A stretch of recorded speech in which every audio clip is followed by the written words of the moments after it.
lot of people ask me, hey John, how do you move so fast in the Linux command line or in the Linux terminal or in Linux? So I wanted to use this video to offer that and address that.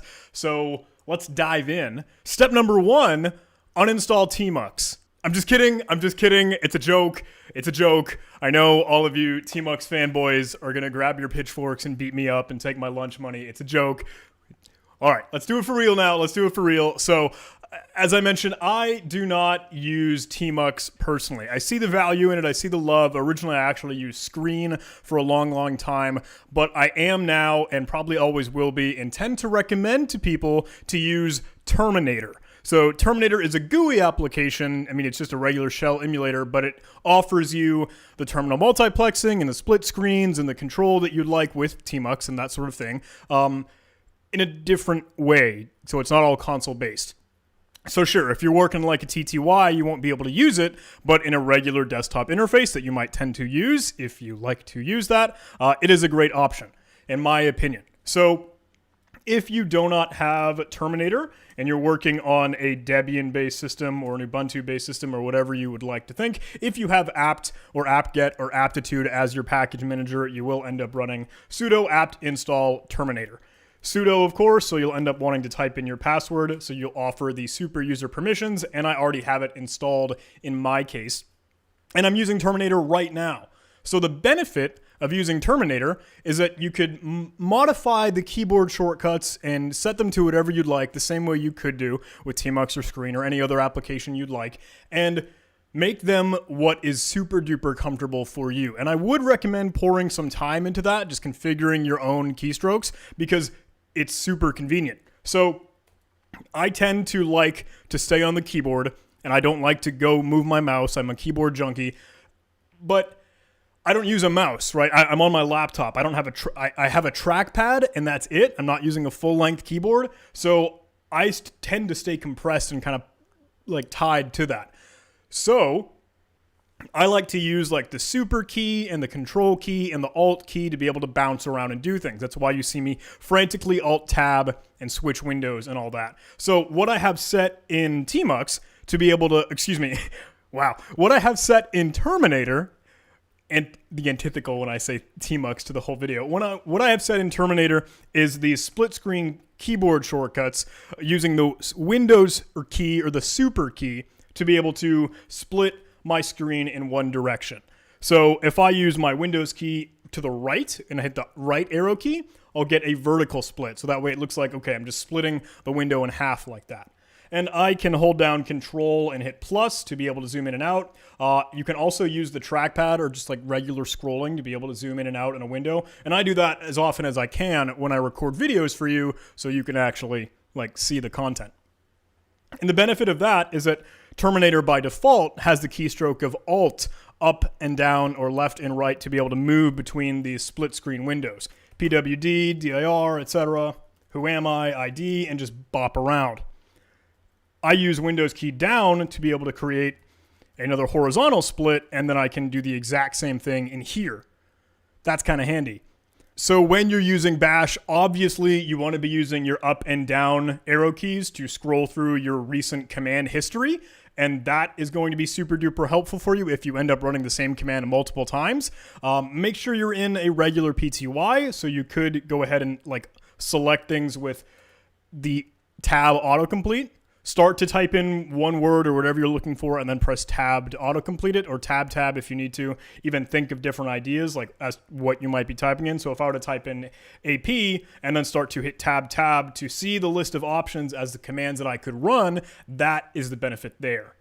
Now, let me actually show you what all those key bindings are within Terminator. So I'm going to right click on the window and select the preferences. I have my default profile with just a regular system font and the colors that I would like, but the key bindings are kind of what I specifically wanted to show you, right? So we're looking for all of those split options, and down here you can see split horizontally I have set to super down and split vertically I have set to super right. So that gives me those super keystrokes as I'd like them. And that's like super duper close to me on the keyboard because it's right beside where my control and my alt key and all those things particularly are. So I am a fan of that. Yo, you guys want to see that? Here, let's get meta real quick. So you can see on the Dell XPS keyboard, my control key and Windows super key and alt key are all right here. And the function key is also pretty great because I can just hit that on like my left hand and then my right hand is still controlling these arrow keys. So I can just bounce around super duper easily. And I love how comfortable that makes me at the keyboard console. Now, of course, you could modify these whatever to your heart's content, but that's what I tend to use. And that's basically it for my keyboard shortcuts because that's easy enough. Using Alt to be able to bump around works really well. And because it's split with the GUI, if I had a long string of text that I wanted to copy, and if I were going across multiple lines, like Terminator knows that, okay, I only want to select the text only within this pane. It's not going to scroll over to the right-hand side where Tmux might end up doing that. And I tend to dislike that because then you have to hit Shift and do a different copy and paste thing, and it's just a clunky, and I don't know. I don't know. I like Terminator. Additionally, if you hit Control-Shift-Z, you can zoom in on a pane, and that can be super duper handy to toggle in and out of one that you're particularly focusing on. Now, if you were typing a long command with lots of arguments or things that are like things that you need to throw in there, right? I tend to navigate in this line with control arrow keys. So yes, you could hold down one arrow key in one direction. You'll have to wait for your cursor to get all the way over there. Or you might be stupid and you might hold down the backspace key. That's awful. You're wasting so much time. So I really, really recommend you use the control left and right arrow keys so you can jump around word by word. And then if you need to delete or modify one specific part of this command, you can hit Alt and backspace, right? So that will delete the word rather than like you holding down the backspace key. That is significantly faster, I think, if you move with your left and right arrow keys holding control and then hit Alt backspace to delete word by word as you need to. Also, don't hold your arrow key to go all the way back to the beginning of the line or the very, very end of the line, and don't use backspace to completely remove everything. Just hit Home or End on your keyboard. So on the Dell XPS laptop, which I'm using, and like I said, I liked how the keyboard kind of keeps me tight and cramped in that little space there. The function key and then the left arrow key activates home. So it's like I'm jumping back to the beginning of the line.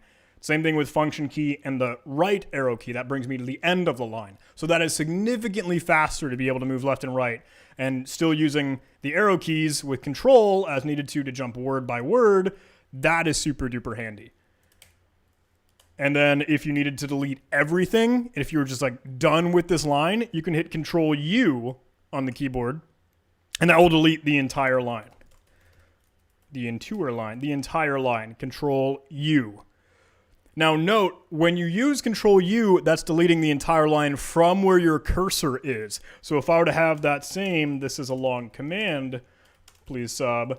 If I hit Control U with my cursor here, it just removes this is a long. Everything before where my cursor was. Now you could do a lot of different things with that. There are plenty more keyboard shortcuts. Obviously up and down will let you scroll through your command history, but also Control R lets you reverse search through your command history. So if you had one command that you knew you would use to perform some local file inclusion with curl and you just wanted to get that output again, you could start typing for curl and maybe that would end up working through it. Nice. You could start searching for something that you might be particularly looking for, like how did you use Python in some earlier command. Use Control R and then start to type in what you're looking for, and then Control C to break out of that if you're tired of it and don't need it anymore. Okay.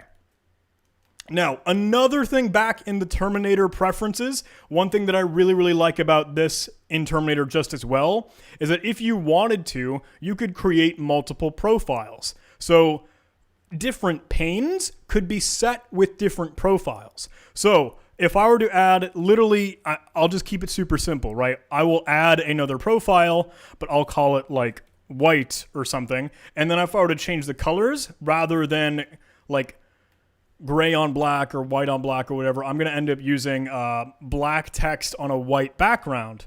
And now I could close this and I could specify any pane that I want. I could just click into it or use my Alt left and right to move into it. And then I can right click and select the profile that I might like. And I could just simply choose, let's use that white profile. And now that whole pane is a little bit easier to read and work with and use and see. Super duper nice. Because that way, if I am doing some crazy in-depth hack or pen testing or bug bounty or capture the flag or whatever, if I have like one terminal window open that I know is the target or the victim, and I have a reverse shell already, okay, I can mentally in my mind like change that color background to be red or to be blue or to be something to differentiate it from me in these other terminal panes where I might be doing something else like running GoBuster or running Nmap, running Nikto or whatever. And of course you could script all this if you wanted to. You could have Terminator start up with all these different multiple panes already set for you. So that's kind of handy and that's kind of nice as well if you're interested in that. So, okay, that's a long smattering. I will offer this to you just as well. If you have never Googled the bash shortcuts or like Linux terminal shortcuts, I really recommend you do. There are a lot of these, and you might be able to find some other peculiar things you could do. Like, even when we're using commands, if you wanted to denote or reference a previous command and maybe just run it with sudo, you often see the trick like, okay, bang, bang, or exclamation point, and you'll get the output that you expected without having to have to type that whole command again if it were a very, very long line.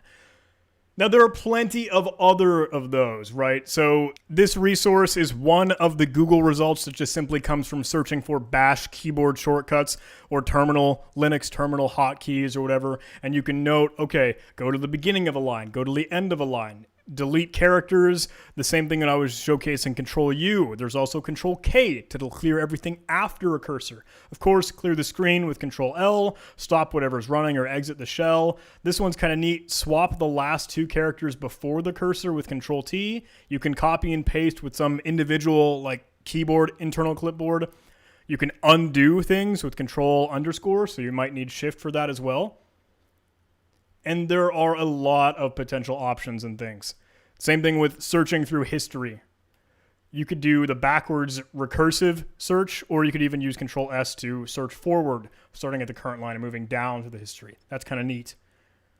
And there are plenty more of these, right? You can see all the different tabs that I have open. Some of these showcase the same stuff, but some actually have different info that you might not have noticed, right? So when I mentioned that bang bang or the exclamation point, you could run that last command to have it take the place there, or you could run the recent command that started with whatever prefix that you specified.